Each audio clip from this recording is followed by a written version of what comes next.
Olhada no nosso WhatsApp, mas agora com as mensagens focadas no apagão que aconteceu 18 anos atrás. A Zélia escreveu: eu estava em cima da ponte no momento do apagão, tinha ido fazer compras no Giasse. Olha aí, a Zélia lembrou, hein? Caramba, nossa, que loucura, né, gente? O Marcos escreveu: boa tarde, Polito. Boa. Quando houve o blackout na ilha, eu tinha uma lanchonete na época e perdi tudo que estava no freezer. Vamos para ele então, reportagem especial, né, que nós montamos exatamente 18 anos atrás. A cidade de Floripa ficou completamente às escuras. 2 dias, hein? Mais de 48 horas por falta de energia elétrica, uma confusão danada, um susto em muita gente. Quem viveu naquele ano sabe dos transtornos que a cidade teve depois de uma explosão nos cabos de energia que ficam bem ali embaixo da Ponte Colombo Salles. Foi um verdadeiro caos. Numa reportagem especial a gente vai mostrar um pouco de como tudo aconteceu, o processo, né, que o Ministério Público movimentou, inclusive, para indenizar as pessoas que foram mais prejudicadas e outros detalhes curiosos também. Olha só. Era para ser apenas uma manutenção de rotina. A ilha toda apagada, era uma visão assim que a gente via só as viaturas da polícia com os sinalizadores ligados. Eu via pessoas, principalmente de mais idade, um pouco mais apavoradas assim, sem saber o que fazer. Mas a ilha inteira acabou sofrendo um prejuízo enorme, tudo por causa de um liquinho. Foi um caos total, né? Porque a gente tinha um gerador pequeno, então não supria toda a necessidade da empresa. Era o dia 29 de outubro de 2003, quarta-feira, 1h da tarde. Técnicos da Celesc faziam uma emenda em um cabo de baixa tensão na galeria central da Ponte Colombo Salles, que fica bem embaixo das pistas. É que esse liquinho apagou e depois, na hora que foram reacender, ele iniciou o gás que estava contido ali iniciou uma pequena explosão, né, e continuou queimando. Quando deu isso, um foi para um lado, 2 foram para o outro lado e 2 desceram, pularam no furo que tem aqui na ponte, na água.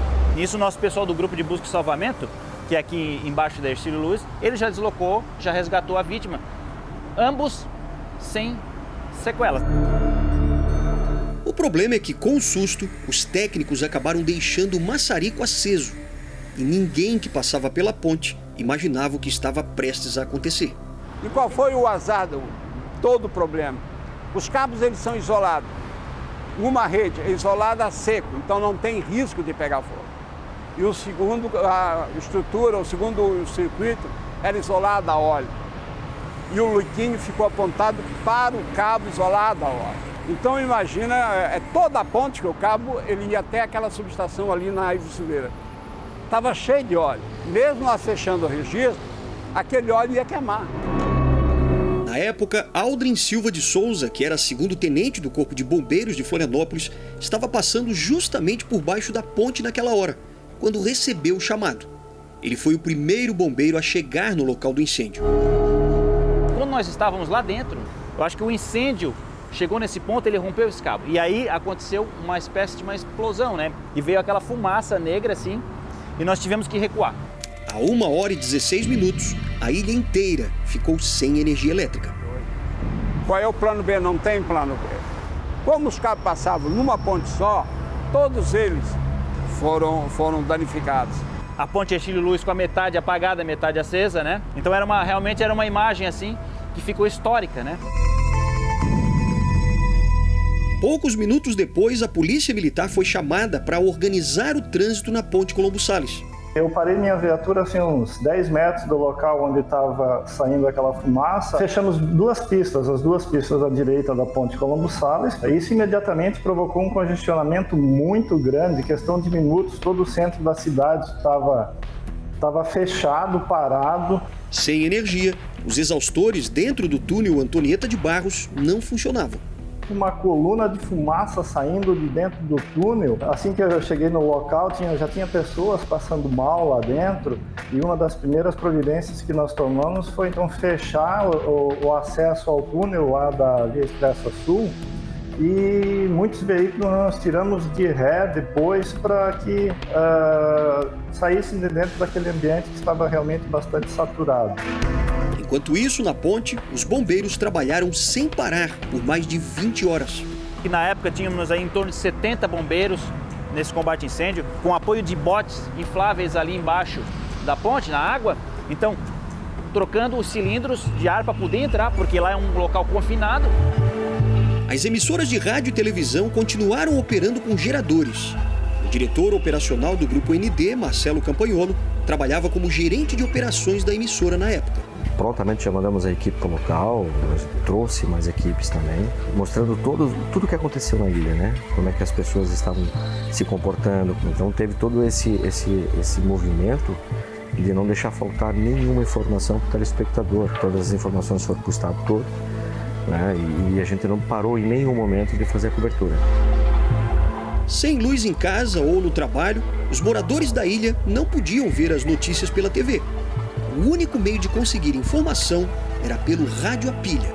Tanto é que acabou o estoque rapidamente nos mercadinhos dos bairros, nos grandes mercados. Acabou o estoque de pilha, não tem mais pilha, porque as pessoas passaram a ouvir o radinho de pilha. Eu fui no supermercado e aí eu estava entrevistando um casal e ele estava assim com um maço de pilhas assim. Ele tinha comprado várias. E aí eu perguntei por que ele estava fazendo aquilo, né? Ele falou que eu não posso ficar sem informação, eu não sei quando é que vai voltar. E a gente chega em casa e já fica ouvindo e os vizinhos vêm ali porque nenhum tem. A Celesc e o governo do estado montaram então uma força-tarefa para conseguir restabelecer a energia o mais rápido possível. Nós tivemos ajuda de algumas prefeituras na região, nós tivemos que arrumar areia de madrugada, nós tivemos que ter cimento de madrugada, quer dizer, nós tivemos que alimentar 500 pessoas num lugar onde não tinha nenhuma. Mas, com o passar do tempo, a vida na ilha foi ficando mais complicada. Porque a energia acabou, as pessoas começaram a usar vela, né? Na época eu me lembro que houve um incêndio lá no hotel na Praia Mole. Uma mulher desligou para a rádio durante a noite desesperada porque o filho dela tinha problemas respiratórios e ela precisava fazer nebulização. E ela não tinha um aparelho, energia em casa para ligar. E a gente colocou essa angústia dela no ar, ela entrou no ar, falou. O hotel em ingleses, o Hotel Praia Tour, se não estou enganado, ofereceu e ela foi lá, foi levada lá. E para piorar a situação, a ilha ficou sem água e sem comunicação, porque os cabos de água e de telefonia também passavam pela ponte. E depois de um dia inteiro sem luz, sem água, os prejuízos começaram a aparecer. Você imagina o cidadão que tem uma peixaria, tem um açougue, uma sorveteria, um pequeno armazém com um balcão de frios, perda total. A Rosa, que tem um mini mercado, lembra da dificuldade em manter o estabelecimento funcionando. Um pequeno gerador não dava conta de suprir a falta de energia. Perdemos bastante, desde sorvete, congelado, carne, frango, essas coisas assim, né? Não tinha como assar pão, tivemos que comprar pão fora.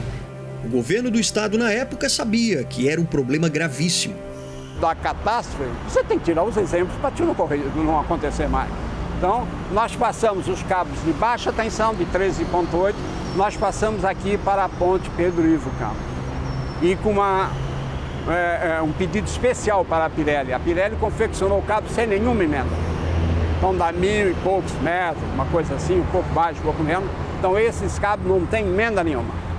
Todos eles são contínuos, para nunca mais fazer essa manutenção ali.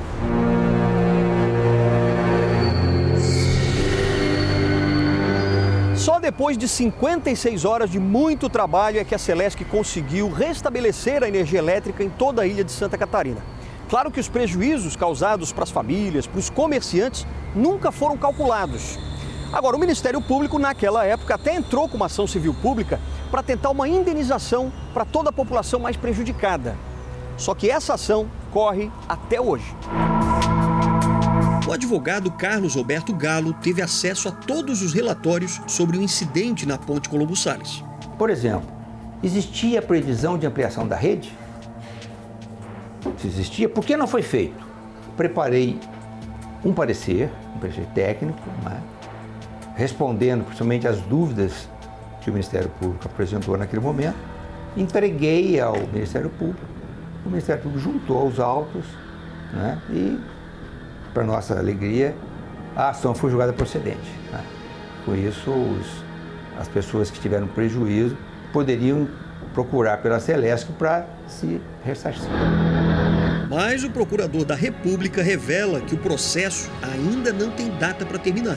Porque, segundo o STJ, o Tribunal de Porto Alegre, Tribunal Regional Federal, não teria analisado o pedido de condenação da ANEEL na obrigação de fiscalizar a Celesc a respeito da contratação de sistema de monitoramento das galerias porventura existentes, como a galeria lá da ponte.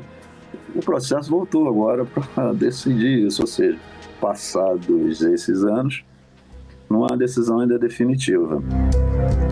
Mas será que a capital do estado ainda corre o risco de sofrer esse tipo de apagão? Os consumidores nem sentiriam. O sistema hoje ele funciona automaticamente. A gente chama de trabalho por fluxo de potência. Uma determinada conexão deixou de estar apta, a outra assume automaticamente sem o cliente perceber. Então, a não ser que haja realmente uma coisa assim fora do normal completamente, o risco de um novo apagão é bastante reduzido.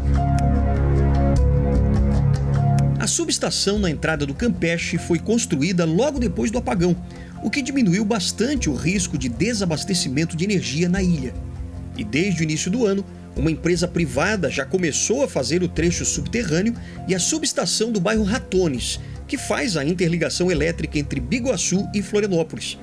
E com isso, a capital passa a contar com 3 sistemas de transmissão, e não apenas com um, como havia há 18 anos.